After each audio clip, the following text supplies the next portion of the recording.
ಪ್ರಿಯರೇ, ದೇವರು ಒಳ್ಳೆಯವರು, ಒಳ್ಳೆಯದನ್ನೇ ಮಾಡುವವರಾಗಿದ್ದಾರೆ. ಲೂಕಪತ್ರಿಕೆ 11ನೇ ಅಧ್ಯಾಯ 34 ನಾವು ನೋಡುವುದಾದರೆ, ಕಣ್ಣು ಶರೀರದ ಬೆಳಕಾಗಿದೆ. ಆದ್ದರಿಂದ ನಿನ್ನ ಕಣ್ಣು ಶುದ್ಧವಾಗಿದ್ದರೆ ನಿನ್ನ ಶರೀರವೆಲ್ಲ ತುಂಬ ಬೆಳಕಾಗಿರುತ್ತದೆ. ಅದು ಕೆಟ್ಟದ್ದಾಗಿದ್ದರೆ ನಿನ್ನ ಶರೀರವು ಸಹ ಕತ್ತಲೆಯಿಂದ ತುಂಬಿರುವುದು. ಪ್ರಿಯರೇ, ಇಲ್ಲಿ ಕರ್ತನು ನಮ್ಮನ್ನು ಎಚ್ಚರಿಸ್ತಾ ಇರೋದೇನಪ್ಪ ಅಂತಂದರೆ, ನಿನ್ನ ಕಣ್ಣು ಉಂಟಲ್ಲ, ಆ ಕಣ್ಣು ಬೆಳಕಾಗಿದೆ.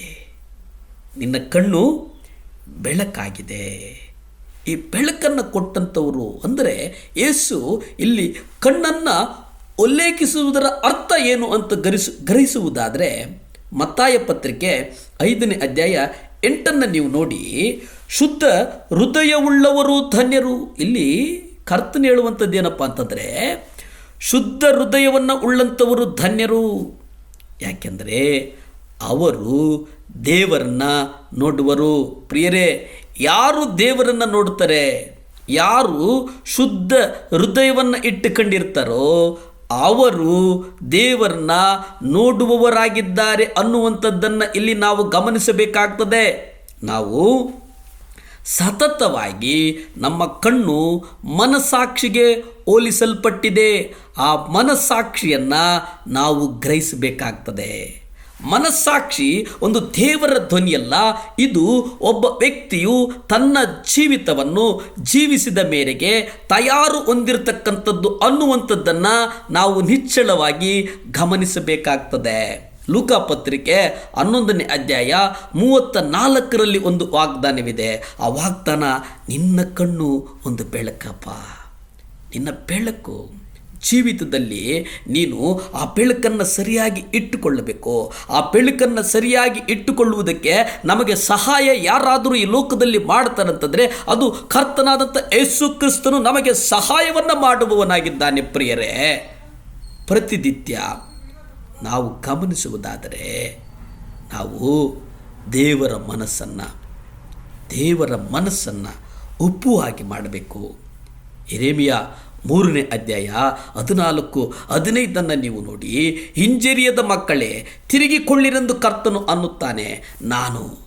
ಕರ್ತನು ಹೇಳುವಂಥದ್ದು ಏನಪ್ಪ ಅಂದರೆ, ನೀವು ಹಿಂಜರಿಯದ ಮಕ್ಕಳೇ, ನೀವು ಯಾವುದೇ ಕಾರಣಕ್ಕೂ ಹಿಂಜರಿಯಬೇಡಿ, ಹಿಂಜೆ ಹರಿಯದೆ ಉಳಿದುಕೊಳ್ಳಿ. ಅಂದರೆ ಹಿಂದೆ ಸರಿಯಬೇಡಿ, ನೀವು ಭಯಪಡಬೇಡಿ, ಅಂಜಿಕೆ ಪಡಬೇಡಿ.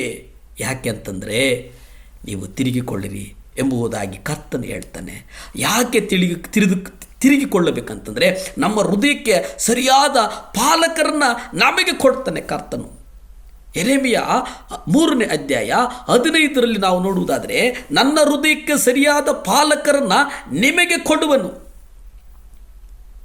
ಕರ್ತನು ನಮಗೆ ಕೊಡುವವನಾಗಿದ್ದಾನೆ ಅನ್ನುವಂಥದ್ದನ್ನು ನಾವು ಗಮನಿಸಬೇಕಾಗ್ತದೆ.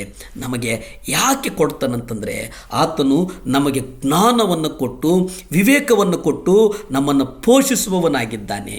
ಪ್ರಿಯರೇ, ನಮಗೆ ಜ್ಞಾನವನ್ನು ಕೊಡುವಂಥವರು ಯಾರು? ನಮ್ಮನ್ನು ಪೋಷಣೆ ಮಾಡುವಂಥವರು ಯಾರು? ನಮಗೆ ಜ್ಞಾನವನ್ನು ಕೊಡುವವರು ಕರ್ತನು, ವಿವೇಕವನ್ನು ಕೊಡುವವನು ಕರ್ತನು, ಪೋಷಣೆ ಮಾಡುವವನು ಕರ್ತನು. ಚಿಯೋನ್ ಎಂಬುದಾಗಿ ನಾವು ನೋಡ್ತೇವೆ. ಚಿಯೋನ್ ಎಂಬುದು ಜೀವಿಸುವ ದೇವರ ನಿಜವಾದ ಸಭೆಯನ್ನು ಬಿಂಬಿಸ್ತದೆ. ಚಿಯೋನೇ, ಭಯಪಡಬೇಡ ಅಂದರೆ ಚಿಯೋನಿಗೆ ಕರ್ತರ್ತಾನೆ ದೇವರು ನಮ್ಮನ್ನು ಚಿಯೋನ್ ಅಂತಂದರೆ ದೇವರ ಪಟ್ಟಣದೊಳಗಿರತಕ್ಕಂಥ ನಿಜವಾದ ಸಭೆಯಲ್ಲಿ ನಮ್ಮನ್ನು ನಡೆಸುವವರಾಗಿದ್ದಾರೆ. ದೇವರ ನಿಜವಾದ ಸಭೆಯ ಗುರುತೇನೆಂದರೆ ಆ ಸಭೆಯು ದೇವರ ಮನಸ್ಸು ಒಪ್ಪುವಂತಹ ಪಾಲಕರನ್ನು ಹೊಂದಿರ್ತದೆ ಅನ್ನುವಂಥದ್ದನ್ನು ನಾವು ನೆನೆಸಬೇಕಾಗ್ತದೆ. ದೇವರು ಪ್ರೀತಿಯಾಗಿದ್ದಾನೆ, ದೇವರೇ ಬೆಳಕಾಗಿದ್ದಾನೆ. ದೇವರು ಸ್ವಾರ್ಥವನ್ನು ಕಂಡುಕೊಳ್ಳುವುದಿಲ್ಲ. ದೇವರು ನಮ್ಮನ್ನು ಗೌರವಿಸ್ತಾನೆ. ಮನುಷ್ಯರು ಕೊಡುವಂಥ ಗೌರವವಲ್ಲ, ದೇವರು ಕೊಡುವಂಥ ಗೌರವ ಅತ್ಯುನ್ನತವಾದದ್ದು.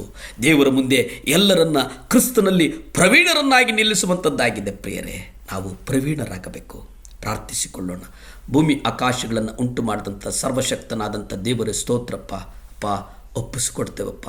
ಈ ಮುಂಜಾನೆಯ ಸಮಯದಲ್ಲಿ ಸ್ವಾಮಿ ದೇವರೇ ಅಪ್ಪ, ನನ್ನ ನಾಮದ ನಿಮಿತ್ತ ದೇವರೇ ಅಪ್ಪ ಯೇಸುವೆ, ನಿನ್ನ ನಾಮಕ್ಕೆ ಗೌರವ ಸಿಗಬೇಕು ಸ್ವಾಮಿ. ಅಪ್ಪ, ನಿನ್ನಿಂದ ನನಗೆ ಗೌರವ ದೇವರೇ, ನಿನ್ನ ವಾಕ್ಯದಿಂದ ನನಗೆ ಗೌರವ ಸ್ವಾಮಿ. ಆದರೆ ನನ್ನ ನಡೆ ನುಡಿ ಸಮಸ್ತದಲ್ಲಿ ಸ್ವಾಮಿ ನಿನ್ನನ್ನು ಸನ್ಮಾನಿಸುವವನಾಗಬೇಕು ಸ್ವಾಮಿ. ಈ 7 ಲ್ಯಾಂಪ್ ಚಾನಲನ್ನು ಆಶೀರ್ವಾದ ಮಾಡು, ಈ ಮಕ್ಕಳನ್ನು ಆಶೀರ್ವದಿಸು. ಯೇಸುವಿನ ನಾಮದಲ್ಲಿ ಬೇಡ್ತೇನೆ ತಂದೆ. Amen, amen, hallelujah.